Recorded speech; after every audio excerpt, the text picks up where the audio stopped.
investor-owned utility in the state of California here in the northern part of the state, PG&E, but also by the other two investor-owned utilities in Los Angeles region and San Diego Gas and Electric.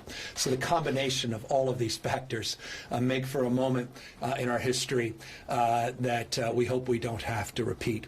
But point of caution, consideration, point of emphasis that Senator Dodd advanced that by no means is completely novel. The stress, the anxiety, particularly people are feeling here in the northern state in 2014.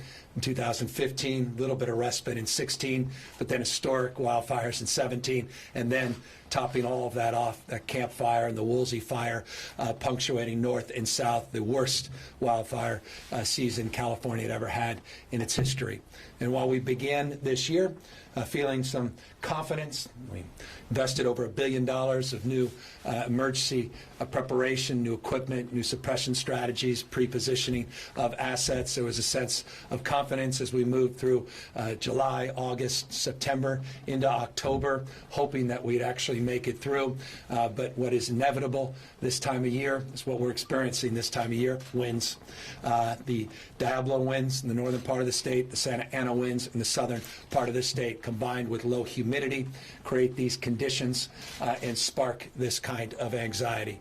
But that spark often happens, but it doesn't usually happen at the scale unless transmission lines and utilities are involved. And it goes without saying, in the spirit of the recognition from the congressman that we have a lot of work to do to underground our wires, to harden our equipment, to continue our vegetation management and forest management, to make sure we address this sense of vulnerability head on, and to hold our utilities accountable, particularly Pacific Gas and Electric. As many of you know, we began the year in earnest trying to tackle these issues, not only with historic investments, not only by pre-positioning assets, but by getting money out in our communities. We passed a piece of legislation. I'm grateful to the leadership behind me that provided $50 million for communities large and small to begin their emergency planning efforts.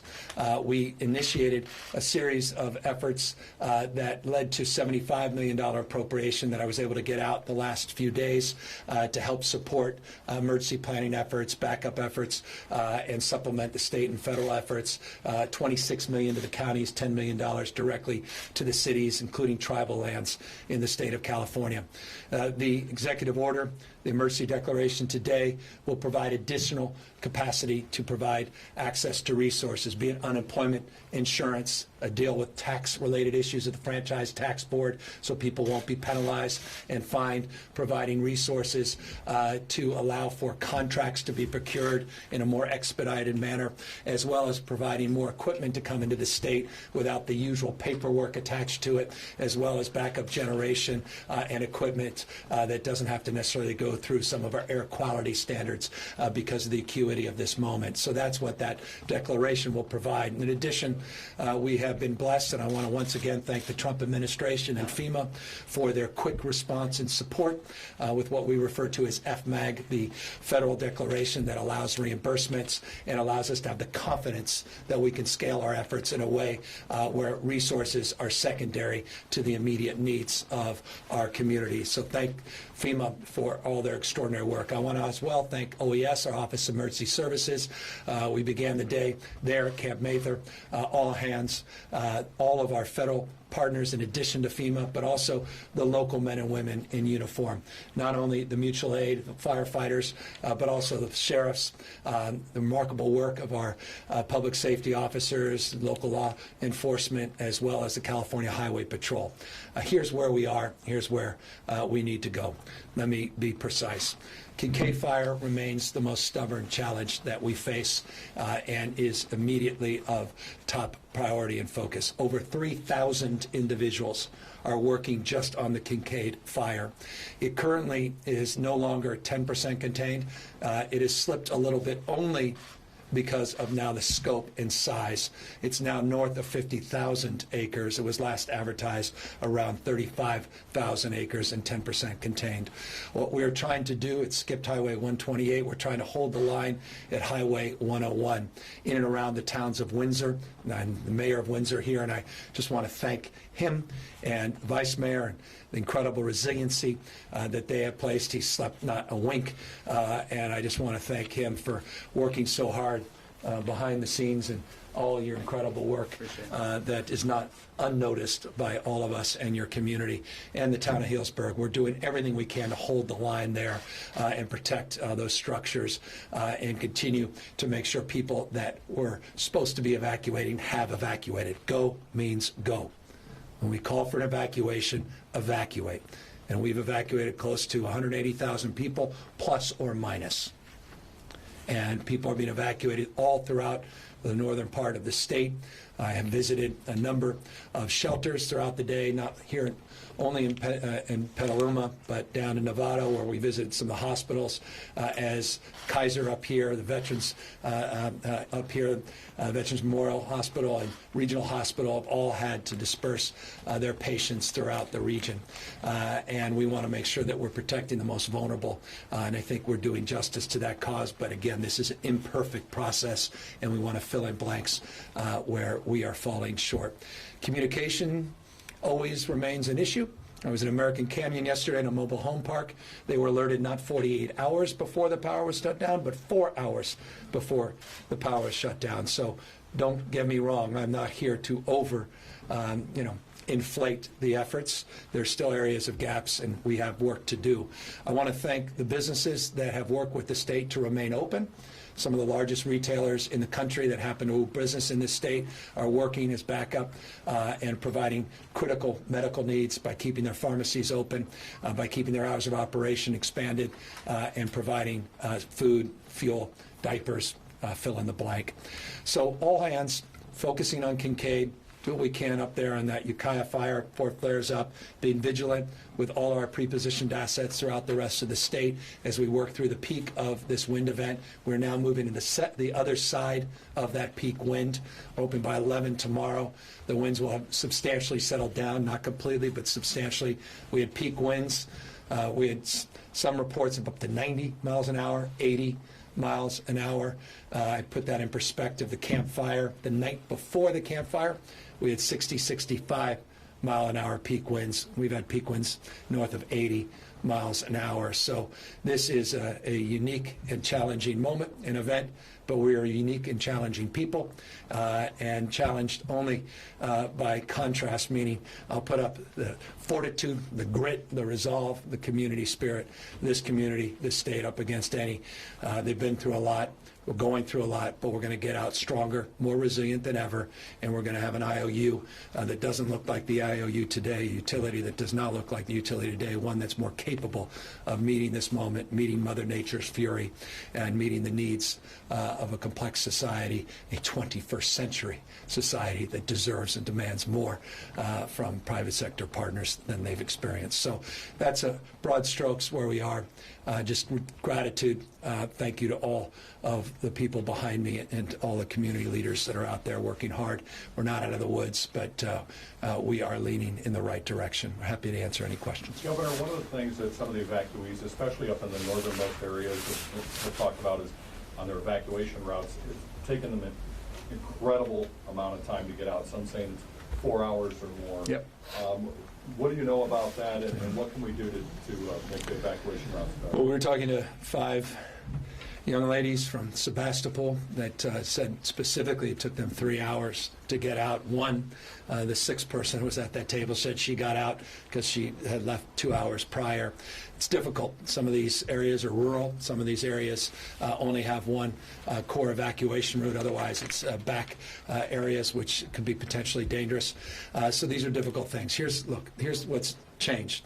We've been more aggressive in terms of our focus on evacuation, emergency planning than we have in the past. We've been working with local electeds. We actually had an emergency summit in June, working with a lot of local elected officials, looking at best practices, sharing those best practices on alert systems, back up to alerts when cell communication goes down and how we can use first responders to use sirens, traditional mechanisms of communication, particularly for vulnerable communities, hard of hearing, people with disabilities, and the like. And I think you saw those at scale and at work. But we still have work to do with some of these evacuation areas, and that will continue to be a stubborn reality. The other day in the press conference, the CEO of PG&E talked about the jumper cables may have started this, the jumper line from the main transmission tower, that their models did not have that tower shut down, the main transmission line, because they didn't see peak wind events.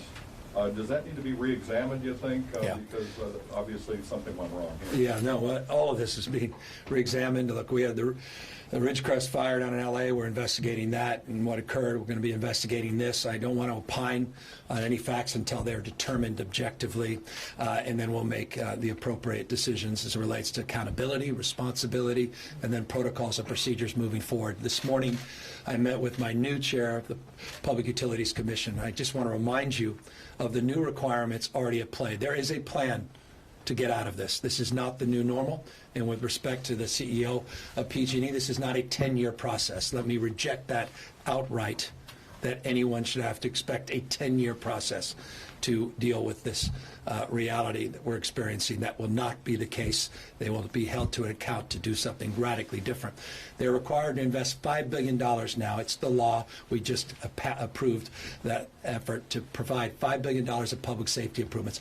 Every year they have to be certified as it relates to their safety plan by the Public Utilities Commission that now has a new safety committee that has been established, brand new.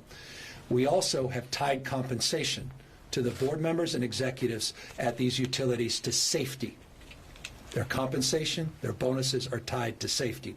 That is also new. It's a new requirement. We also are bringing the best and the brightest and partnering with CAL FIRE and others within the safety committee that we have established and the advisory committee that we have established at the Public Utilities Commission. My new director of the Public Utilities Commission has been all up and down the state having public hearings, including 48 hours ago in Reading, and she's ready to hit the ground on new protocols, procedures, communication strategies on these blackouts. We will not bail out PG&E, but the protocols and procedures are being scrutinized and accountability will be advanced. And I continue to demand of PG&E to compensate people for this disruption, for the loss, and we will do everything in our power, formal and moral authority that is afforded us to make sure that they do the right thing for their customers. So we're hearing that there is a language barrier apparently outside, that there are people that are not willing to come in because there's nobody there really explaining them anything, particularly Latinos. Is there anything that's being done? Yes, and I appreciate that, and we have these flyers, and we are doing our best to be in a culturally competent way to communicate. I just met with a number of those leaders. They expressed similar concerns. Look, let us be honest and truthful about the world we're living in. You're living in an environment where people are scared to death, mixed status families, that the federal government is going to come in and deport their loved one, a family member. It is remarkable that in emergencies like this, people still feel that way and are unwilling at times to provide their identification to people that are there to help them. Let me make this crystal clear. We have your backs to our diverse communities, regardless of your immigration status, or you have a loved one, your grandmother's there, you may have status, but your grandmother doesn't, or vice versa, and you want to bring her in and get help, you can get help, and we will have your back, and we will protect you. You will remain anonymous, and you should not be concerned about that. So this is a legitimate concern. Language barriers, legitimate concern, but also that backdrop as it relates to immigration enforcement. This is a no enforcement zone, and we will deny any efforts to create an environment that gins up that fear. What are our flyers, just real quick? These are just, we're handing out these flyers, and there are a number of community leaders here representing our diverse communities that are making sure they engage folks that are sleeping in their cars in parking lots next to shelters that can be taking care of them, but are scared to death to walk 25 feet because, quote unquote, the government is inside that building. This is serious stuff, and it's just another byproduct of what is going on and going wrong at the White House. And I wish the President of the United States would do the right thing and talk in terms of these kinds of conditions and emergencies and express that these are zones of safety and sanctuaries in language people can understand, where people shouldn't be concerned. Governor, you mentioned that this emergency declaration opens the door for more resources to come in from out of state. I'm wondering if you've had any conversations with people outside of California about bringing other resources in. And also you mentioned $1 billion in money towards trying to improve with additional assets. And are you anticipating that after this, that you're going to have an equal number or equal need to continue that kind of investment? We'll continue that investment until we address this challenge. It's not acceptable. We won't, we're not going to give up until we're done. And we'll continue to do historic investments in appropriate vegetation management, appropriate forest management. We'll continue to work with our federal partners, of which 57% of the forested land in California is federal land. They've been cutting their forest management budget. At the same time, they've been moralizing about our lack of investment, which has been unprecedented and historic. Forgive me for that editorial. Number two, we'll continue to do more on pre-positioning. One of the big stories, and I appreciate Senator McGuire's reference of this Kincaid fire, was the pre-positioning that we had already put in place. Over 101 pre-positioned engines have been placed all throughout the state of California. New teams, including ambulance strike teams, that have all been pre-positioned and have aided and helped with some of our evacuation efforts. And I think things would have gotten much worse had we not pre-positioned those assets. And we now are looking to potentially annualize those investments beyond just this year's appropriation. $109 million of new appropriation went to new Black Hawk helicopters. We were getting 12 of those. The first one came into the state last week and has been retrofitted. So we have evening, nighttime suppression capacity. 7 C-130s are also coming under the CAL FIRE flag. We're doing more technology as it relates to cameras. You saw the early flash that came here out of the Kincaid, that came from one of those cameras that allowed people to quickly respond. We're doing hundreds of cameras. The state put money in their budget, and the IOUs have increased their investment in the cameras. New LiDAR technology, new radar technology, new satellite technology, new drone technology, new machine learning, and new modeling, unprecedented modeling on weather that allow us to predict weather patterns well in advance so we could pre-position assets. Forgive me for being long-winded, but I want to be precise so people understand the totality of what we are trying to achieve and the approach we're trying to take. And we are just getting going. I've been here just 9 months, not 9 years, not 19 years.